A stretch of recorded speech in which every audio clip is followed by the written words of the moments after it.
Welcome to Working for Women, the Independent Women's Forum podcast, where we are changing the conversation about women and public policy for the better.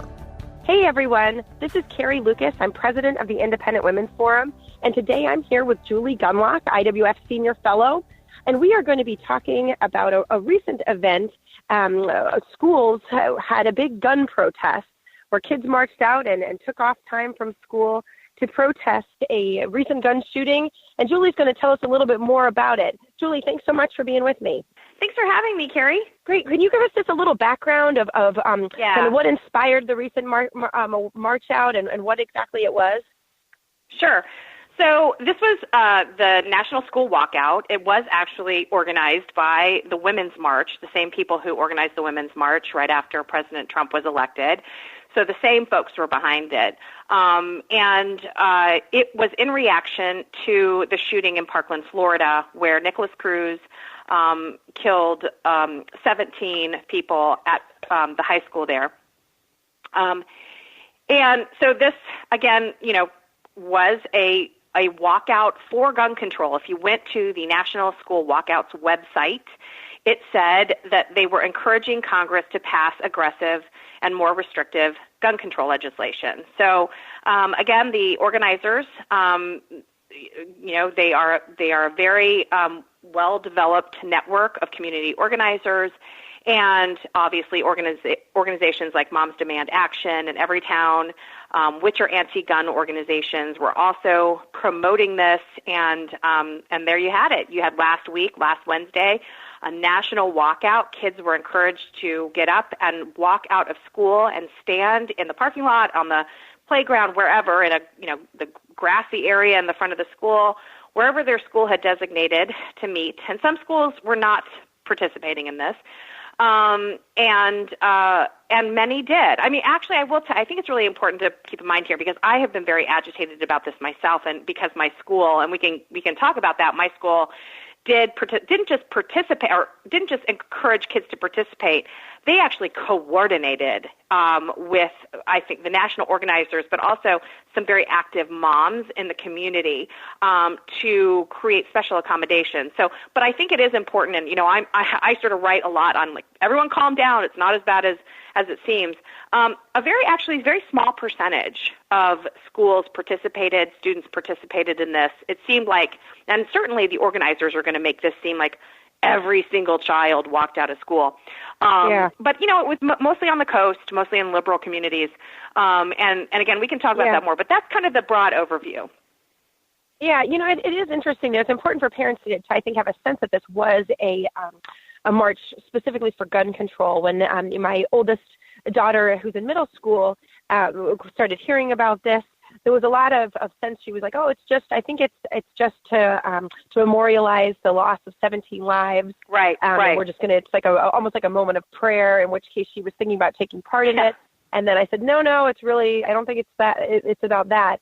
And then it was interesting when by the time she came home and this actually happened, she said, it definitely wasn't a moment of prayer. That that a lot of kids, her school, I didn't think, I thought they handled it fine. They let kids walk out. But I don't feel like they pushed it. But she said there was a lot of goofing around and just people going out and hooting and hollering type of stuff that seventh graders will do. But certainly the parents were under the impression it was a memorial. Absolutely. You probably also said our family friend, Julie Gunlock, will be very angry at you if you participate in that. So, I would have had to, drive over, take her out to lunch, have a conversation about this. This is what I think is really important, and what I wrote my piece in the Federalist about was, look, people were being misinformed. I spoke to two parents who let their children participate in my school's walkout, and I said, do you guys know that this was organized by the National School Walkout and what the mission statement was? And they said no, they had no idea.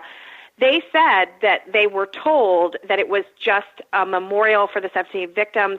My own school principal in Alexandria told me that too. And when I pointed this out to him, he just kind of shrugged and said, well, that's what we're... Now I think people need to understand there is a reason. There is a reason it was billed this way. Because think about it. If you're a mom and you're not really sort of political or interested in this, and you don't really, get into the whole policy debate about gun rights and all this stuff, when someone says it's just a memorial for the 17 victims of Parkland, well, of course you're going to say, well, yes, my child can participate. And what these organizations like Everytown and the National Walkout organization that organized this, what they wanted was huge numbers. Because, if they have huge numbers of kids walking out, well, then it looks like it can actually – that can actually move politicians and move policymakers to say, wow, maybe this really is an important issue. But if you tell them the truth, if this walkout was to support very restrictive gun laws, most parents would say, I don't want my kid involved in that, right? So they kept this from the public. And, the other thing that I think was so frustrating to me is in my school, it alerted parents that this would happen. And, they tried really hard. They did this kind of, we neither support nor discourage. Okay, so they're giving this like, please keep us out of this, right? Please keep us out of this, okay? Well, and then you hear these parents saying, I'm so proud of my child. They're so brave to walk out of class. I'm like, they're not brave because there's absolutely no consequences. This was welcomed. You were allowed to get up out of your desk and walk out of school. Now, on any other day, that's called cutting class, and that usually comes with some consequences like detention or suspension, okay? But this wasn't. And if we're really going to teach kids, because this is the other irritating thing, is I saw a lot of parents talking about, this is civil disobedience, right? It is not civil disobedience when it comes with no consequences. When you think about what Martin Luther King did and the Marchers of Selma, they took incredible risks. Now, I'm not asking for kids to, risk being, assaulted or, meet a fire hose, but I think that, you teach children that if you have to sit in detention for an hour or you get a suspension, well, then that's actually, but you believe in something so much that you're willing to take the consequences. That makes it meaningful. This sort of like, if you want to stand up and walk out, it is a hollow gesture. It means nothing. And the other thing we've taught these kids is that they're going, every time they object to something, right, like a speaker like Christina Hoff Sommers or Charles Murray or whoever coming to their campus, and they're going to expect the sort of administrators to support them if they object, because that's what they've gotten through this walkout. They got nothing but like pats on the back and good job, and we're not going to have any consequences for this. So I think this also really speaks to the problem we have on college campuses now. We're starting them early. I mean, in my kids, it was in elementary school. So we're going to see this kind of like, they're going to be shocked when they go to college and maybe aren't supported in their protesting different policy issues. Yeah, I think that one of the other things that's kind of frustrating, and when you think about the messages that kids are taking, it's not just I think you're totally right. This idea that there was something brave about it. I think, frankly, it was often a lot more brave to stay in class than to not fall into this, which was clearly like the cool kid thing to do. But but also, I think it's really, when you think about the terrible events of what happened in Parkland, and obviously everybody, it doesn't matter if you're pro Second Amendment or pro whatever, we all agree that obviously it's a hideous and horrific event when somebody comes and shoots up a school, and we wish we could figure out better policies to make this less likely and to prevent things like this. But one of the things that's frustrating is it does kind of give kids the sense that, if only those guys would pass a law, like why aren't they passing a law? Because then this would all go away. Well, we all know that, you can be, whether you're for or against more restrictive gun laws, you have to recognize that this isn't as easy as a snap of the fingers and all gun violence is going to go away, because obviously, yes, this kid in Parkland who shot up Parkland obtained his gun legally, but there should have been a whole lot went wrong that ought to have been able to prevent this terrible event from happening. Can you speak a little bit about that, Julie? Because I think there has been kind of lost in the story about why the failures of the police to kind of report him and the things that should have been triggered that would have prevented him from getting a gun. Yeah, it's what's been so frustrating is I haven't heard anybody in this community really talking about the failures of Broward. We now up to 78 contacts, reports to the Broward County Sheriff's Office about Nicholas Cruz. And those reports were phone calls, verbal communications, and also the police actually going to Nicholas Cruz's house to check on him and his brother because of these reports. You had social workers making multiple calls because of concerns about his mental health and actual threats of violence. You had two credible tips to the FBI. None of these things were put into the NICS, which is this. It's a system. It's a computer system where background checks. You basically, if you want to go in and buy a gun, your application has to be run through the NICS, and that is supposed to catch if you're a felon, if you've been convicted of spousal abuse, if you're a drug user, if you have a drunk driving conviction. All of these things that show that you're not a really reliable person to handle a gun. And certainly, Nicholas Cruz, he committed felonies. And they didn't act on them. They didn't charge him. And more importantly, but you can still put things in the NICS that are things like, reports of threats. You can put this stuff in there, and all of that would have triggered. None of that was put in. There is now a news report that came out just last week that the school was actually having conversations and meetings about committing him, involuntary committal of this kid because he was so scary.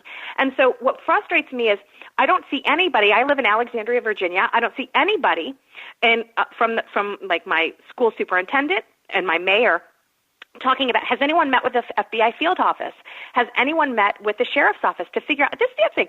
The Broward County Sheriff's Office, when Nicholas Cruz was in there murdering those kids, they stood down. They didn't go charging in and try to shoot back at this guy. No, they didn't try to confront him. They stood down. You had a safety officer in that school who cowered in a stairwell. So is my school, everybody stands out there and they're so proud. I overheard two parents just the other day talking about how they were so proud that their children got on the front cover of the local newspaper. Because ultimately this is sort of what this is about, right? It's about being able to put on Facebook that your child really cares.